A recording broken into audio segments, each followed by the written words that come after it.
Okay, let's unpack this. We're doing a deep dive into the 26W1 period. That's the week that spans late December 2025 into the very first days of January 2026. Right.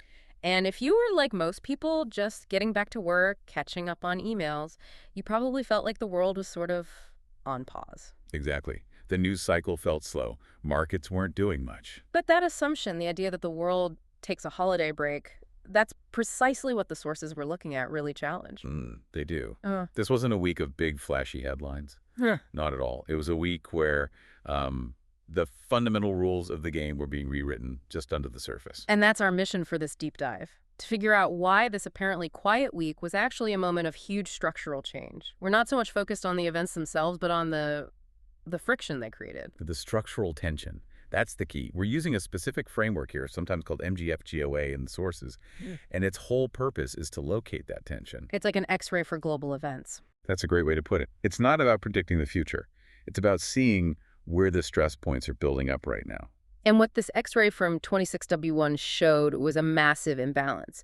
You had this slow operating system, diplomacy, institutions, our daily lives, basically running on low power mode for the holidays. But the high-speed OS, that was running at full throttle. What do you mean by high-speed OS? That's the layer of military action, security intelligence, forced interventions, and it took full advantage of what the sources call a low reaction period. So they made moves that were just too fast for anyone else to process. Way too fast. Too fast for the bureaucratic, the legal, the economic systems to absorb or even really react to in time. And that's the gap we're looking at. The sources say that a bunch of critical tensions from the end of 2025 just carried over, and in this 1 week, they became locked in. They were fixed as precedents. That's the core insight. And we're going to focus on two huge events that did this. First, the U.S. intervention in Venezuela and the detention of Maduro. And second, the enormous Chinese military demonstration near Taiwan. Both of these wrote new code, so to speak, into the global operating system. Let's start with Venezuela. If we move beyond just the headlines, the military action itself, how did that moment fundamentally change the global calculation? Well, the key takeaway is how quickly it stopped being an isolated incident and became a new model, a reproducible template for state action. So it's not a one-off. No, and that's the structural risk. What's so interesting is how the action didn't just target Venezuela.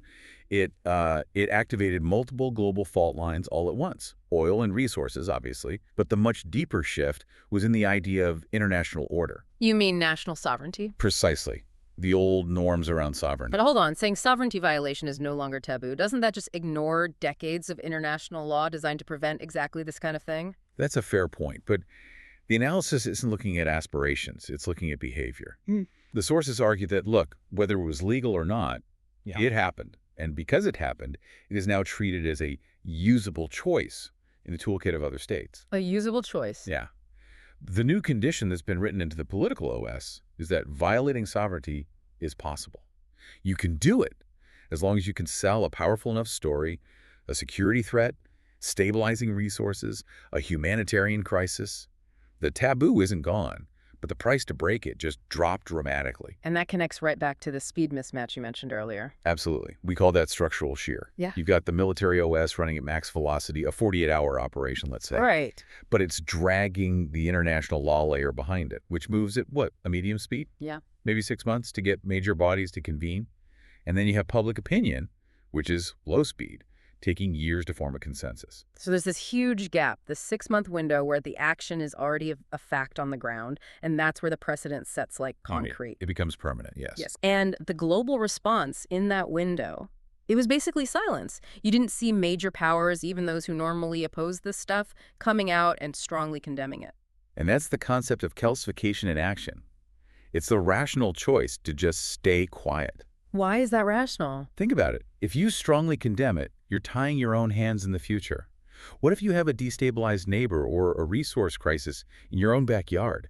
And if you strongly support it, well, you might be asked to help pay the bill or share responsibility next time. So by saying nothing, countries are basically keeping this new tool, this usable choice, available for themselves later on. Precisely. They're avoiding confirming the next line of intervention. But that silence, it doesn't solve the tension. It just concentrates it, pushes it underground. Which raises a really important question for all of us watching. Is this silence a sign of stability, of careful calculation? Or is it just delayed risk? Are we letting all this tension build up unseen until it just breaks somewhere else entirely? That's a perfect transition. Because if silence is the rational response in one part of the world, let's look at what happens when a similar shockwave hits East Asia. I'm talking about the second major shift from 26W1, those huge military exercises by China around Taiwan. Right. And here's where we have to get really precise about the difference between an event and an environment. Okay. The drills were described as the largest ever, sure. But the real insight from the sources isn't about the drills themselves.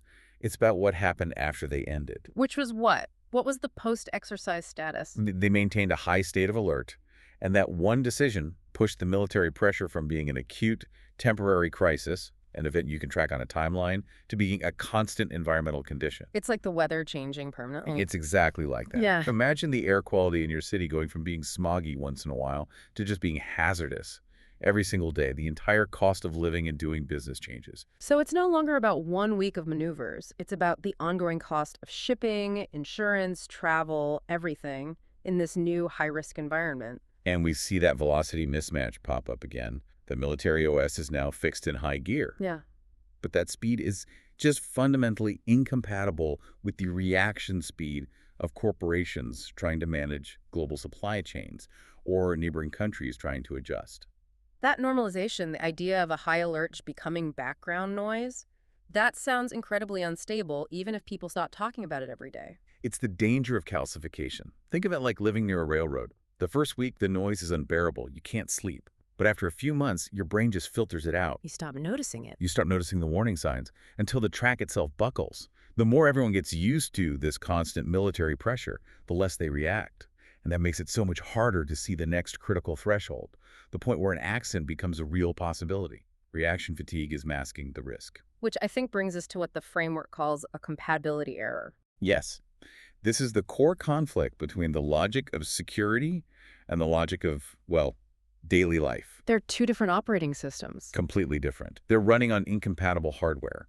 The rationality of deterrence says you need to constantly harden your military, show strength. That's a logical political response. Yeah. But every one of those rational security moves creates friction that pushes up against the tolerance limits of the Life OS. Can you give us a concrete example, something you can actually measure? Sure. Maritime insurance premiums. Yeah. Every time these drills get normalized, the insurance rates for ships going through those key lanes, they jump. And they don't necessarily come all the way back down. They settle at a new, slightly higher baseline. So the cost of normal life just permanently increases. It permanently increases. Whether you're shipping microchips or importing coffee, you are paying a tax for that geopolitical risk. So you have a military system designed for conflict and a civilian system designed for a predictable trade. They're on a collision course. Or at least running totally out of sync. Huh. The Life OS needs stability to make long-term investments. But when the environment is constantly being reshaped by military alerts, investment pulls back, big corporate decisions get postponed, and all that friction builds up in the supply chain. And that leads us perfectly into our last section, because this connects these huge global shifts right back to your wallet, your mood. 26W1 also showed this massive disconnect and asynchrony between the financial world and the real world. Right? That's that feeling of unease that you can't quite explain. Yeah. While all this geopolitical stuff was happening, the financial OS was running on a completely different track. It was pricing in strong expectations for major rate cuts in 2026. So markets were optimistic. Very. They were pricing in a future of looser money, and they moved fast. And we saw that in safe haven assets, right? Gold, silver. That's right. Metal prices shot up. Investors were trying to get ahead of that expected loosening. And at the same time, you had volatility in currencies like the yen, with talk about another Bank of Japan rate hike, which adds friction to import costs all across Asia. So the financial system is running way ahead of the real economy. It's trading on future models, while the rest of us are stuck dealing with today's reality. That's the sheer exactly. It's the gap between financial expectation and the lived cost of things. Financial models are abstract, they're fast, but real-life adjustments, logistics, consumer prices, they're slow and sticky. The market might be up because of what a central bank might do in 6 months, but the price to ship a container today doesn't reflect that optimism at all. And that gap, that non-synchrony, is what creates that feeling, that unease without clear explanations. You hear good news on the financial channels, but your budget doesn't feel it. Your plans feel uncertain. The friction is real, and it's accumulating in the slow layers of life, the grocery bill, the insurance statement. So if we pull this all together, what does it mean? The big takeaway from the sources seems to be that 26W1 wasn't a week where we were supposed to find answers. It was a week where the state of not understanding, of not catching up, just became normal. That's it exactly. The events were too fast, the implications too deep to absorb right away. So the main task isn't to predict what's next, but just to identify where the tension is located before it breaks. To see the stress points. The accumulating silences, the fixed precedents, those compatibility errors, we just need to visualize them. So we need to keep watching those points of friction. And that leaves us with a few final questions, some provocative thoughts for you to keep open as we move forward. First one, where is that forced intervention precedent going to be used next? The tool is on the table now. Will it be in sanctions policy, the Middle East, somewhere else? Okay, that's one. What's the second? Second, where will that normalized military pressure, that constant high alert, inevitably clash with the Life OS in a really visible way? We talked about shipping, but what about undersea cables? Or maybe the permanent closure of certain flight paths? That compatibility error has to show up somewhere physical. And the final question is, when all this accumulating silence finally breaks, when the friction becomes impossible to ignore, who ends up absorbing the cost? Will states negotiate it away? Will it be pushed onto corporations? Or will it be us, the consumer, paying for all this structural uncertainty?